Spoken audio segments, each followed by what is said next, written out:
This is TWiT. I chose to discuss this RDP problem further since it's been quite a while since we've had one of these truly perfect, which is to say actual and serious, internet-wide threats to observe and discuss in real time for the podcast. And by all appearances, this one is not going to disappoint. Okay, so it turns out, I will get to this, the scanning by the bad guys has begun. But let me sort of take us through the last week first. As we know, we have a wormable Windows Remote Desktop Protocol vulnerability, which is bad enough that 2 weeks ago, Microsoft reached all the way back to Windows XP to offer a patch for those systems. We now also have a name for it that we didn't last week. It's known as BlueKeep, CVE 2019-0708.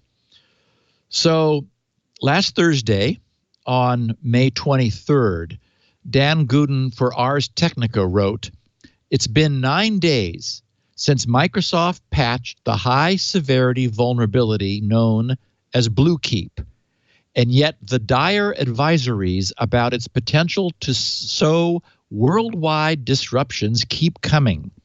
Until recently, there was little independent corroboration that exploits could spread virally from computer to computer in a way not seen since the WannaCry and NotPetya worms shut down computers worldwide in 2017. Some researchers felt Microsoft has been unusually tight-lipped with partners about this vulnerability, possibly out of concern that any details, despite everyone's best efforts, might hasten the spread of working exploit code. Until recently, researchers had to take Microsoft's word for that the vulnerability was severe. Then 5 researchers from, and that's 5 researchers at one firm, but we'll talk about others, 5 researchers from security firm McAfee reported last Tuesday that they were able to exploit the vulnerability and gain remote code execution without any end-user interaction. The post affirmed that CVE 2019-0708, as the vulnerability is indexed, and of course we know it as BlueKeep now, is every bit as critical as Microsoft said it was. McAfee's team wrote, quote, "There is a gray area to responsible disclosure. With our investigation, we can confirm that the exploit is working and that it is possible to remotely execute code on a vulnerable system without authentication," close quote. The next day, last Wednesday, we saw 2 more posts about BlueKeep. One from security firm ESET was succinctly headlined, "Patch Now!" exclamation point. "Why the BlueKeep vulnerability is a big deal," unquote. In it, ESET security evangelist wrote, "Right now, it is only a matter of time until someone publishes a working exploit or a malware author starts selling one on the underground markets. Should that happen, it will probably become very popular among less skilled cybercriminals and also a lucrative asset for its originator." Security vulnerability researchers at Checkpoint via Twitter, Eyal Itkin, he tweeted, "The last 3 days were intense, but with help from the @CPR research team, we now have a work." So this is Checkpoint. We have ESET, we have McAfee, we have Checkpoint now. We now have a working BSOD, meaning blue screen of death, proof of concept for CVE 2019-0708, time to catch some sleep. Kaspersky, security researchers interested in reverse engineering. This is his Boris Lauren at Kaspersky tweeted, "We analyzed the vulnerability 0708 and can confirm that it is exploitable. We have therefore developed detection strategies for attempts to exploit it and would now like to share those with trusted industry parties.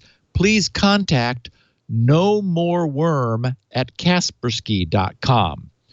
Also, Chauki Bekrar, the founder of Zerodium, he tweeted, "We've confirmed exploitability of Windows pre-auth RDP bug 0708 patched yesterday by Microsoft. Exploit works remotely without authentication and provides system privileges on Windows Server 2008, Windows 7, Windows 2003, and XP." He added, "Enabling NLA mitigates the bug." He said, then he said, "Patch now or GFY." And we'll let our listeners figure out what GFY stands for. Also, Valthek, who is a well-known malware analyst with more than 20 years of experience, he tweeted, "I get the CVE 2019-0708 exploit working with my own programmed POC." He says in parens, "a very real dangerous proof of concept." He says, "This exploit is very dangerous. For this reason, I don't will said to anybody or any enterprise nothing about it. You are free of believe me or not. I don't care." Anyway, he actually had this confirmed.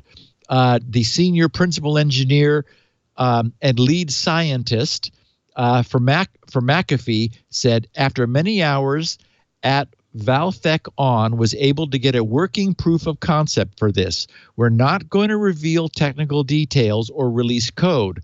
We urge everyone to patch. It is really nasty." And then a bunch of other people were, that was a tweet from Christian Beek at McAfee, who included a bunch of other researchers in his tweeting so that they would see this also. So I'm trying to see if there's anything else here. McAfee did one of the two most complete breakdowns. And so there's additional information, and I'm going to sort of I want to, without getting into the weeds because there's no point here, I'm going to sort of explain what's going on to give everybody a sense for it. So I'm going to share the description of the problem. It uses a bunch of terms and presumptions that we have not defined, and there's really no point, but you'll get a sense for it. So McAfee wrote, "The remote desktop protocol, RDP, enables connections between a client and an endpoint," that is, the server, "defining the data communicated between them in channels." That is, that's the way the protocol works. It has virtual channels. These virtual channels are bidirectional data pipes which enable the extension of RDP. Windows Server 2000, that is way back then, Windows Server 2000 defined 32 static virtual channels, SVCs, with the release of RDP 5.1. But due to limitations on the number of channels, which is to say they probably, so 32 means 6 bits, so they probably only allocated, they only allowed 5 bits for 32. They allowed 5 bits in the protocol somewhere, so that wasn't enough. So due to limitations on the number of channels, they further defined what was known as dynamic virtual channels, DVCs, which are contained within a single dedicated SVC, a static virtual channel. SVCs are created at the start of a session and remain until session termination, unlike DVCs, which are created and torn down on demand. It's this 32 SVC binding, which CVE 2019-0708 patch fixes with and then there's two functions, ICA bind virtual channels and ICA rebind virtual channels functions in the RDP driver termdd.sys. As can be seen in Figure 1, and this is from McAfee's disclosure, the RDP connection sequence connections are initiated and channels set up prior to security commencement, which enables CVE 2019-0708 to be wormable since it can self-propagate over the network once it discovers open port 3389. Now In other words, just to be clear, 3389 has to be open and it has to be on a machine that supports RDP. So Windows 10, Windows Home, 7 Home or XP Home doesn't have RDP support. So correct. Oh, correct. And this is, it's worth mentioning, this is not a concern for the typical home end user. Because you don't turn it on, right? Well, not only is it not on, but you're also behind a NAT router. Right. And so you're not going to have that exposed. And anybody running Windows 10 is also okay because this only affects 7 and XP and not even Windows 8 for anyone who still has that. So yes, so the concern here is the publicly exposed instances on the internet, and that's where we're getting to, or because inter-LAN communication. That's true, and too. And that was a big problem with WannaCry because of Eternal Blue, which allowed you to use SMB1 to worm across the LAN. So if you have a bunch of RDP ports open on your local LAN, that's as bad, right? That is true. Yes. Yeah. So McAfee explains, without us defining these terms, the vulnerability is due to the MS_T120 SVC name. That's the static virtual channel, the MS_T120 SVC, the static virtual channel name, being bound as a reference channel to the number 31 during the GCC conference initialization sequence of the RDP protocol. Again, that's all gobbledygook, but just sort of you sort of hear that this MST120 service, this static virtual channel name being bound as a reference channel to the number 31 during the GCC conference initialization sequence of the RDP protocol. This channel name is used internally by Microsoft, and there are no apparent legitimate use cases for a client to request connection over an SVC, a static virtual channel named MS_T120. However, during GCC conference initialization, the client supplies the channel name, remember, that's the client, meaning something outside, or in this or soon malware, supplies the channel name which is not whitelisted by the server, meaning an attack, which is to say, which does not need to be whitelisted, is what McAfee really was meant to say, which does not need to be whitelisted, meaning an attacker can set up another static virtual channel named MS_T120 on a channel other than 31. It's the use of MS_T120 on a channel other than 31 that leads to a heap memory corruption and remote code execution. So essentially, there was some feature that Microsoft has always had in the protocol, which normal clients don't use, but which is in the code. And if it's used on channel 31, the static virtual channel 31, no problem. That's the only way Microsoft ever would use it for whatever purpose they might have.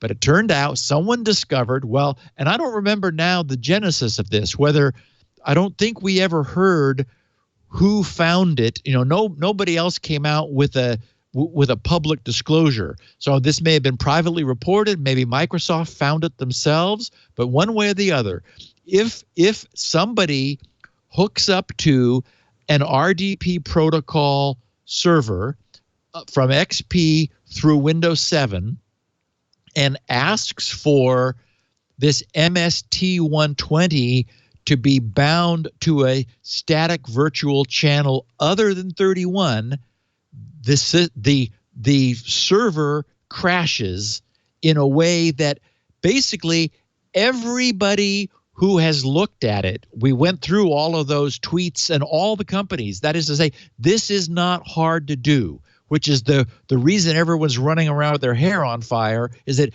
everyone who's looked at it has been able to make this happen. And now here we have public disclosure of exactly what's going on, how to do this yourself. So McAfee says the MS_T120 reference channel is created in the RDP WSX.dll and the heap pool allocated in RDP WP.sys. The heap corruption happens in termdd.sys when the MS_T120 reference channel is processed within the context of a channel index other than 31. The Microsoft patch adds a check for a client connection request using channel name MS_T120 and ensures it binds to channel 31 only in those two functions, ICA bind virtual channels and ICA rebind virtual channels within termdd.sys. Okay, so translating this, as I said, there was some flexibility.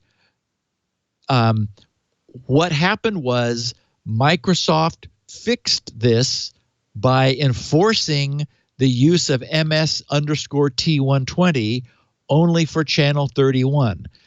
It turns out that there's another reverse engineering elsewhere on the internet that is also public where this is all shown. And so this was a very simple thing to fix. And in fact, there is a 30-byte patch involving 22 instructions from the Zero Patch guys. You know those guys who make the micro patches? Such that you don't even need to reboot the server to fix this. You can do a non-reboot in-memory patch to close this problem. And one of the things I want to talk to or address here in a second is the problem that we have with our laws at the moment, and the fact that Microsoft can't do this themselves, because we probably really are facing an event on the internet, and it could be avoided technically, but it cannot be avoided legally. Anyway, McAfee says, after we investigated the patch being applied for both Windows 2003 and XP and understood how the RDP protocol was parsed before and after the patch, we decided to test and create a proof of concept that would use the vulnerability to remotely execute code on a victim's machine to launch the calculator application, a standard litmus test for remote code execution. And then they reiterated saying there is a gray area to responsible disclosure, meaning that they don't want to go any further. They said, with our investigation, we can confirm that the exploit is working and that it is possible to remotely execute code on a vulnerable system without authentication. And then they confirmed that network-level authentication should be effective to stop this exploit if enabled. However, if an attacker has credentials, they will bypass this step.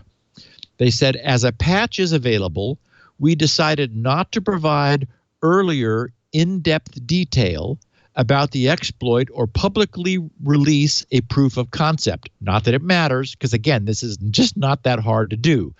That would, in our opinion, not be responsible and may further the interests of malicious adversaries. And they said, it is important to note as well that the RDP default port can be changed in the registry, and after a reboot will be tied to the newly specified port. From a detection standpoint, this is highly relevant. Okay, so I guess they're saying there may also be not yet discovered RDP servers that are running on non-default ports that nobody has found yet. So, of course, I want to make sure people don't think that using a non-default port is meant as a security solution. It certainly isn't. You know, we know how to fix this problem, and that is to use a VPN only with strong security to allow access to the remote desktop protocol. As I said last week when we first talked about this, that's the way to do this is, you know, run OpenVPN on a machine and use its very strong authentication with certificates in order to enable access to the server. So as of today, we have Zerodium, McAfee, Kaspersky, Checkpoint, MalwareTech, and Valtech all having confirmed that they've successfully developed exploits for BlueKeep. None of them is publishing, but there have been cross-verifications of each other's work.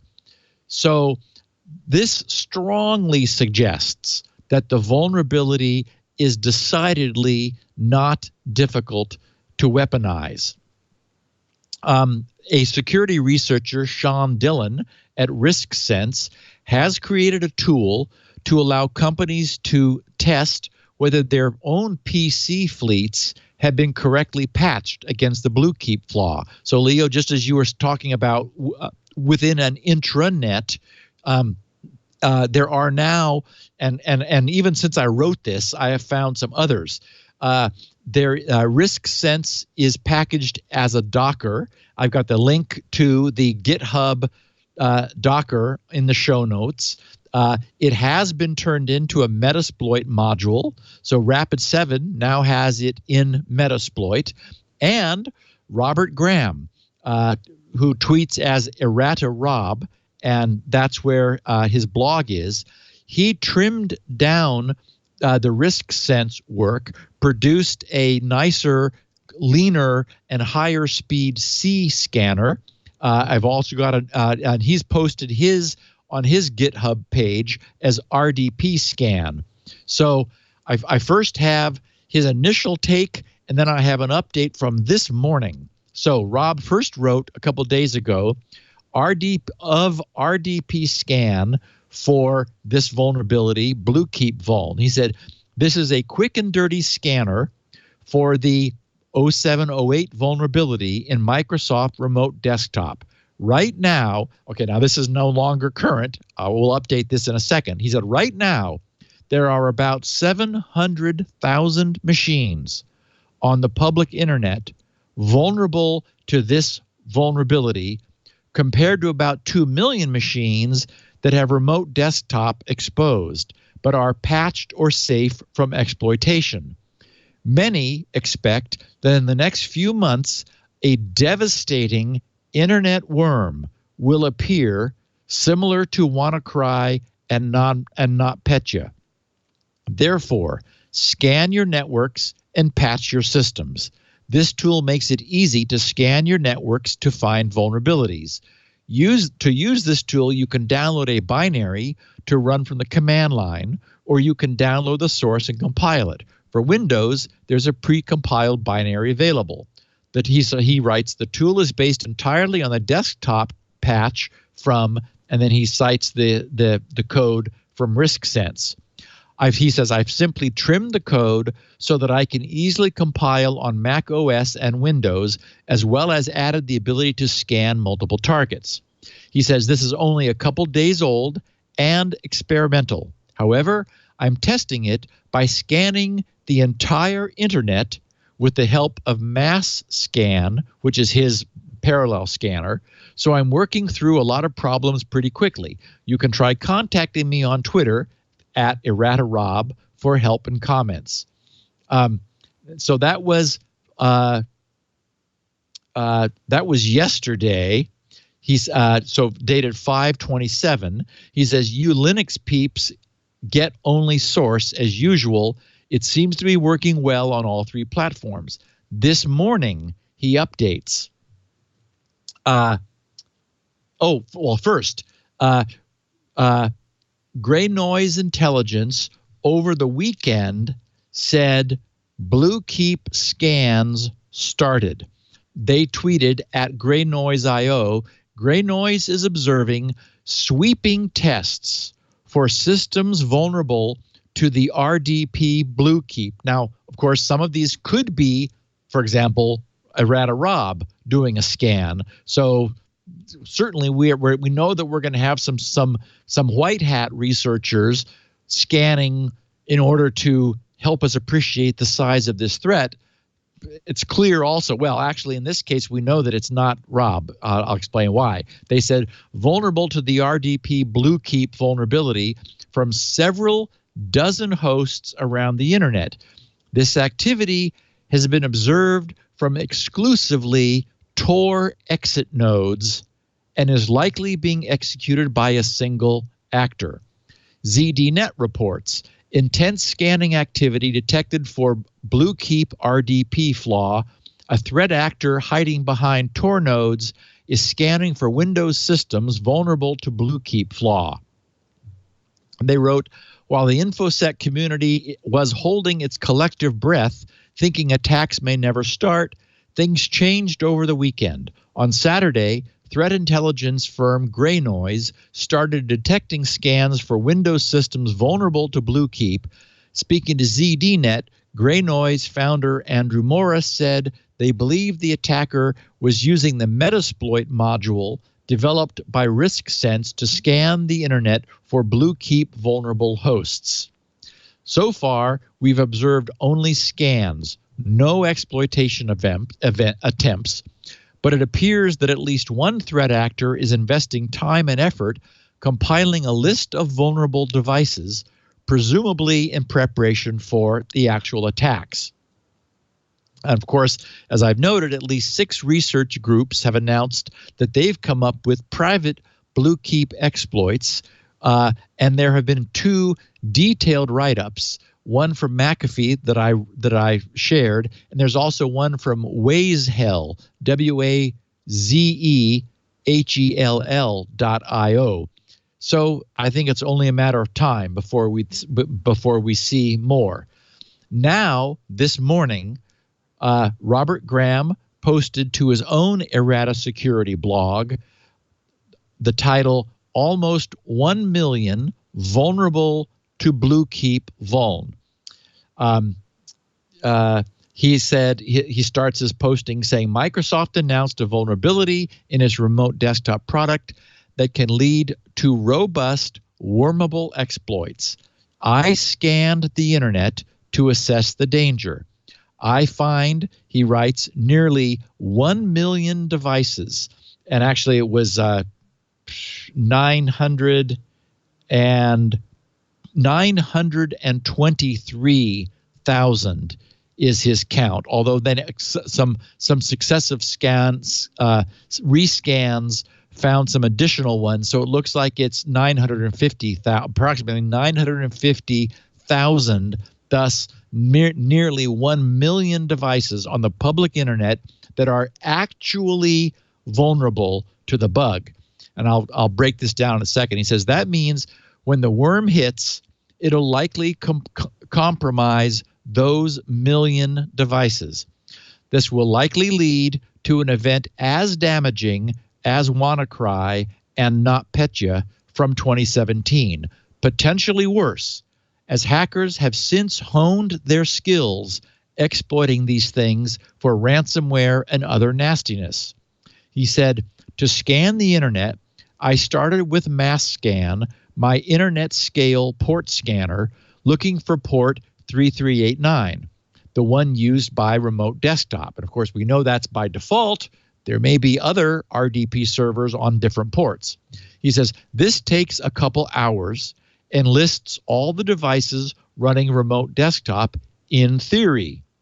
This scan, so just the scan for TCP connection acceptance on 3389 returned 7,629,102 results. However, he writes, there's a lot of junk out there that'll respond on this port. Only about half are actually remote desktop. MassScan only finds the open ports, but is not complex enough to check for the vulnerability. Remote desktop, he writes, is a complicated protocol. A project was posted that could connect to an address and test it to see if it was patched or vulnerable. I took that project and optimized it a bit, called, he says, RDP scan, then used it to scan the results from MassScan. It's 1,000 times slower, but it's only scanning the results from MassScan instead of the entire internet. The table of results is as follows, and I have them in the show notes for anyone who's interested. So we have 1.447 million that timed out, meaning nothing happened. 1.414 million, he says, are safe. The target appears to have been patched. 1.294 million, unknown. The connection was reset. So again, probably just a closed port. 1.235 million, those are safe. It looks like credentials are required. Remember, these are all IPs that did respond to 3389. So then we hit 922,671 are vulnerable. Successfully verified that RDP is there and not patched. 651,000 received a FIN, meaning a closed port. 438,000 connection timeout, and I won't bother enumerating. They fall off from there.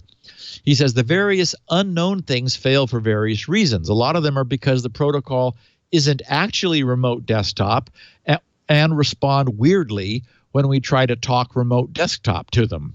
A lot of others are Windows machines, sometimes vulnerable, sometimes not, but for some reason return errors sometimes. The important results are those marked vulnerable. There are 922,671 vulnerable machines in this result. That means we've confirmed the vulnerability really does exist, though it's possible a small number of these are honeypots deliberately pretending to be vulnerable in order to monitor hacker activity on the internet. The next result are those marked safe due to probably being patched. Actually, it doesn't necessarily they are patched Windows boxes. They could instead be non-Windows systems that appear the same as patched Windows boxes. But either way, they're safe from this vulnerability. There are 1.414 million of them. The next result, anyway, he talks about the safe ones and goes down. Then he talks about, but since a lot of those unknowns could be due to transient network errors, then in theory, I should be able to rescan them and get some more positive results. I did this, and he says, and here's what he found. So of those that were unknown, 28,000 were safe, saying that the target appeared patched. He found another 20,000 new vulnerable ones. And a third scan found an additional 6,000 vulnerable ones. So he says the upshot is that these tests confirm that roughly 950,000 machines are on the public internet right now, today, that are vulnerable to this bug. Hackers, he writes, are likely to figure out a robust exploit in the next month or two and cause havoc, a month or two, a week or two, and cause havoc with these machines. He says there are two things you should do to guard yourself. Okay, and I'm not even going to bother with that. Of course, the problem is these are non-maintained machines. I mean, they would not be vulnerable today if they were being maintained. If anyone knew that they had a machine out on the public internet that was listening to any security alerts, any podcasts, any people tweeting security dire warnings, they would have fixed this. So here's the problem. We have a real problem that needs to be fixed right now. Code Red was not the last worm. NIMDA was not the last worm. MS Blast was not the last worm. WannaCry was not the last worm. NotPetya was not the last worm. And whatever this worm, I mean, this will be what? Maybe the blue worm. Who knows what we're going to call it. It won't be the last one either. What's upsetting is that this can be patched in RAM. If it were legal for Microsoft to do this, they could, before ever having gone public, reached, I'm sure they know how many machines are there. They were probably looking at them themselves before they decided how to handle this. They could reach in there and close this problem and then back out, so that even without rebooting these systems, because this patch that's been developed does not require a reboot, even without rebooting them, they could close this hole which is there and keep what is absolutely, definitely certain to happen. I mean, there's just no way this is not going to happen. With all the attention this is getting, they could keep it from happening, but they cannot do that legally. And so it seems to me that we need some sort of a worldwide consensus that allows white hats with proper oversight, with some, for example, a body composed of individuals from the security industry and appropriate government leaders to whom Microsoft could present in private, in secret, under obviously obvious non-disclosure, because these would all be white hats, could explain the problem and get an agreement that they're going to fix this problem before it wreaks havoc on the internet. But today, it's not legal for Microsoft to do this. So it seems to me, since this is not the last time this is going to happen, we need to, and none of the last 5 worms that have been really problematical have been the last worm. We have to assume this is not the last worm.